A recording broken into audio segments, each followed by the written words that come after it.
Okay. Assalaamu calaykum waraxmatullaahi wabarakaatu. Kusoo dhawaada cashirkeenii aada la socoteen pageka lama huraan IT consultancy. Anigoo ah engineer Axmed Xasan Qamaan oo idin leh soo dhawaada ardayda naga soo codsatay casharka how to format my computer Windows 7 cashirkii oo completena waan soo qaadan doonaa. Markaad si fiican ula socdo casharka markaan ku shubeyno yaanu ku dhaafin ku seegin. Okay, waxaad soo qaadanaysaa Windowska haddii uu ku jiro flash ama CD ayaad soo qaadan doontaa. waad gelinaysaa computerka, kadibna markaad gelisid waxa uu kuu soo saari doonaa okay, 1 second. Okay, marka waxaad heli doontaa Windows 7 all in one. waa 32 iyo 64 bit ku jira. Open start. waxaan isugu doonaa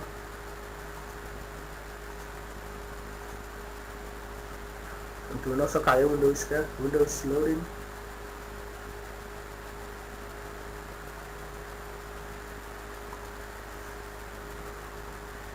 Okay, inoo wada iska sugeyna.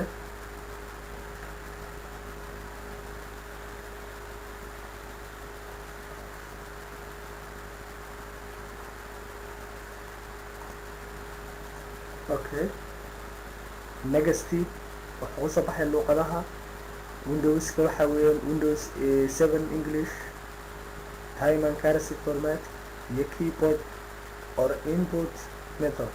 Okay, next install Windows. casharka waa inaad si fiican ula soconnaa iyaanu ku dhaafin. iminka waxaanu soo dooranay inaad luuqada next dooranaysid, install Windowska dooranaysid. Okay, halkan markaad soo gaadhid waxa weeyaan times 86 haddaa aragtid waa 32 bit iyaanu isugu qaldamin. haddaad 64 bit aad aragtid times 64 bitna waa 64 bit, times 64 waa 64 bit, times 86 na waa 32 bit. marka aniga waxaan qaadan doonaa Windows 7 Professional 32 bit oo waa times 86. waynu qaadan karnaa 64 bit laakiin inagu waxaan doonaynaa Windows 7 Professional 32 bit. Next. Okay, halkan tigta saar I agree. Next. Okay, labadan waxaad ka dooranaysaa customer advice. Okay, waxa weeye hard disk weeyaan 51. waa markaa anigaas 51 ka dhigtay. in marka doonaysa format ama delete ama partition halkan baad ka dhigsanaysaa drive option. haddii kalena next taada wuxuu format gareynaya ama aanad delete gareyneynin. markaa iminka inagu hard diskiin waa 0 isleegin 51 iyo 51. kadib wax ku jira hard diskiga way kala badnaanayaan. marka si aad u format garaysid halkan baad ku dhufanaysa si ay ka baxaan faylasha ku jiray computerkaaga oo ay ku noqdaan computer aan fayl ku jirin oo ku fudud. haddaad partition u baahantay halkan baad new orange oo kala qaybinaysa. markaa 5 baad ka dhigaysaa. okay, haddii laba partition yahay halkan baad ka dhigaysa si hal isku noqdaan. markaan waxaa leenahay inagu next uma baahni wax partition ama format ama delete waayo already no format garisay waa 0 hard diskiga.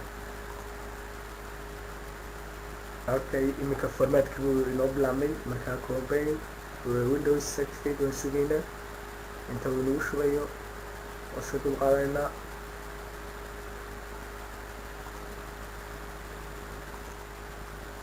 okay, waxay noo marayaa 87. waan iska sugaynaa inta uu inoo dhammaynayo. waqti badan buu qaataa lagu ilaa 6-7 meelahaasu kaa qaadanaya. wax weeyaan expand Windowska time yara qaata iyo complete installation. laakiin combineka iyo installing featureska install updates wax weeyaan si markii uu kuu shumee labada time ka qaadanaya expand Windows iyo complete installation labadaas. marka iska sugayna intuu dhammaynayo, iska sugaynaa. Okay, boqol buu marayaa, iska sugaynaa. marka waxaan oran lahayn arday walba ama qof walba oo xiiseynaya inuu format garaysto computerkiisa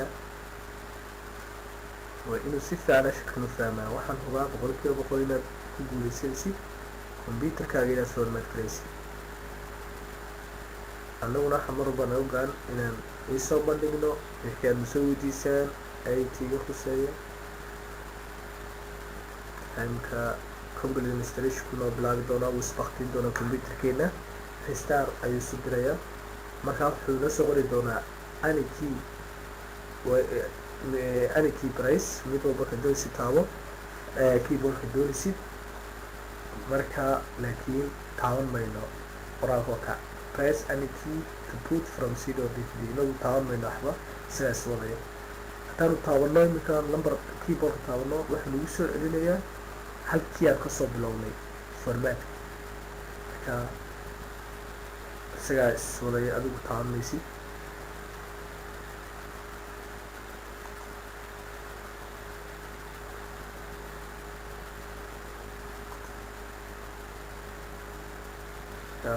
isagaa iswadaya.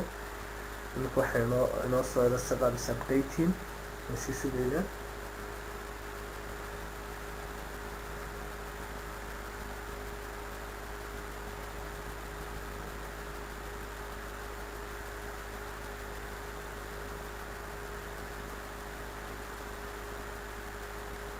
okay, Windows activate kuu inoo bilaabay.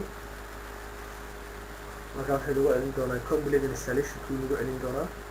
markaas markuu inoo dhameeyo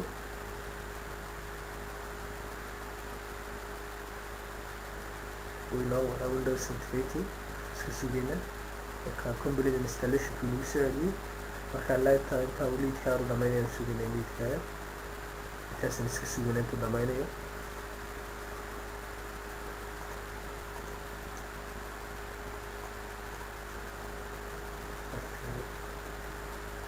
waan iska sugaynaa.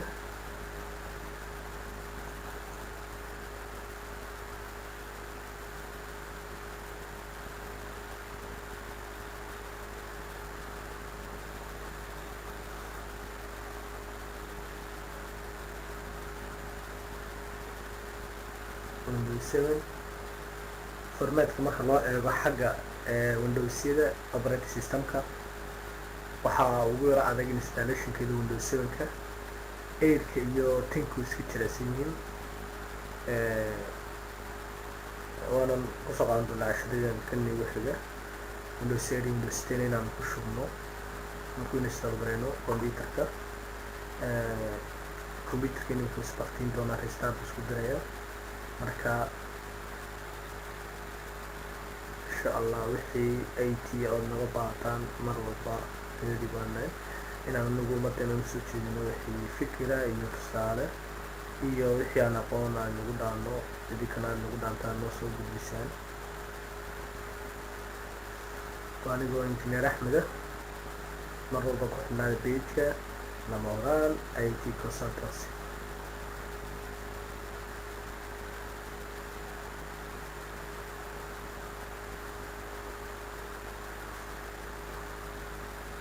okay, isdaktiyey dib uu soo kacayaa. taaban mayno number keyboardka taaban mayno. taan imika price aan keyga mid ku dhufano dib uu soo bilaabaya Windowskii wixii maanta dhawadna khasaaro noqonaya. kaas ka ilaaliya.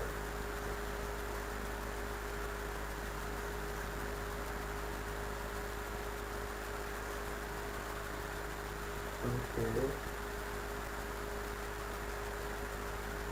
noo soo kacaya.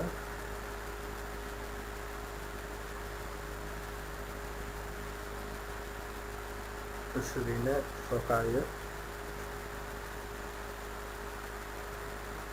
okay, Windows activate service preparing a computer for prepares to use. so iska sugaynaa.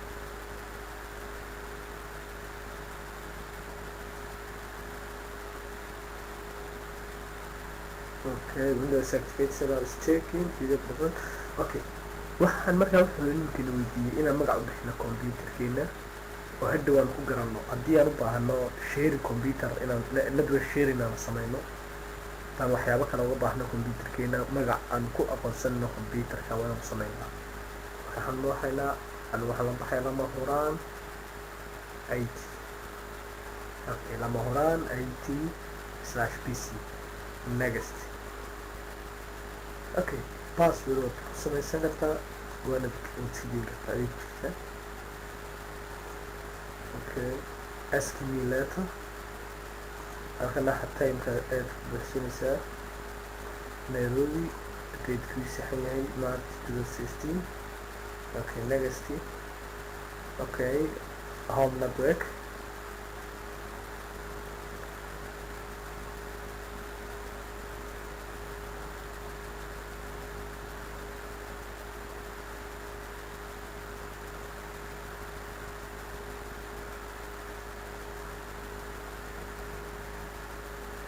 okay Windows activated is finished iminka Windowskii wuu inoogu shumay waanu noo dhameeyey waxaanu signaaba Windowska inoo soo kaca dib u subaxtiin doonaa markaa waan sugayna insha allah intuu inoo soo kacay sabab badan maaha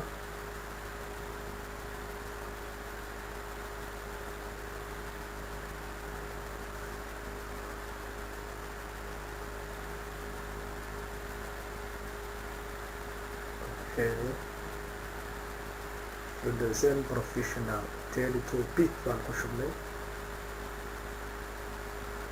shutdown waxaa isbaktiyey dib uu soo kici doonaa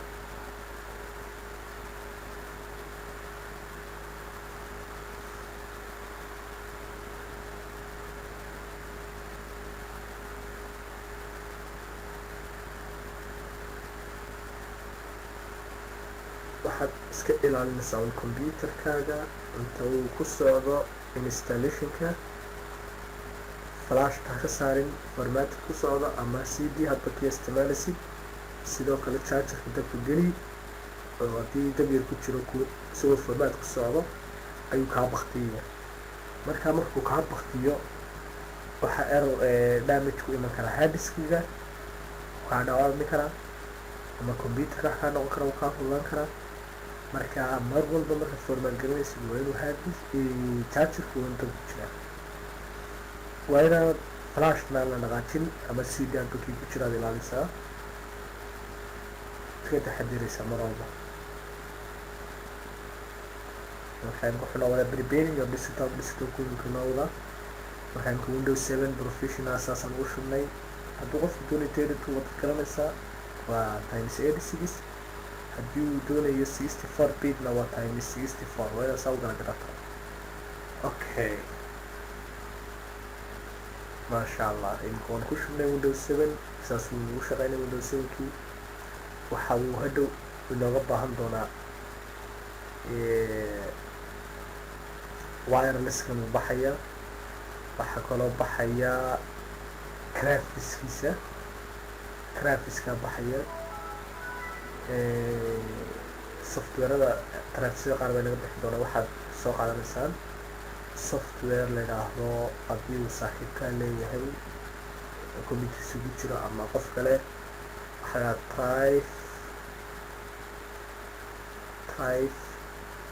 Thrive solution softwarekaasaad soo qaadan doontaa ina softwarekaas wuxuu kaa caawin doonaa inuu kugu soo celiyo wixii ka baxay Thrives oo dhan computerka kugu soo celin doonaa okay imika waxay noo harin malaha waxaan eegi doonaa computer properties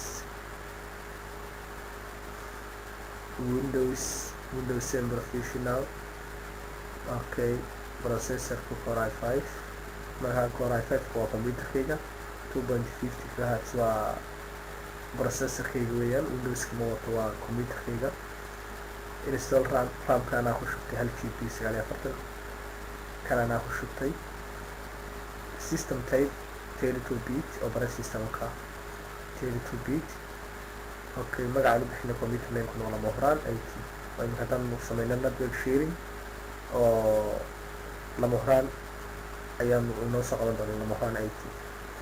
Okay, saasaan ku dhamaynay Windows 7 Professional. waxaan rajayn doonaa qof walba inuu fahmay casharkan nagu xigaa waa Windows 8 installation. waa anigoo ah Engineer Axmed Xasan Yuusuf, mar walba ku xidhnaada page-ka lama horaan IT Consultants. waxaan idin tegayaa assalaamu calaykum waraxmatullaahi wabarakaatu. sidaa iyo kulanti dambe oo xiiso leh.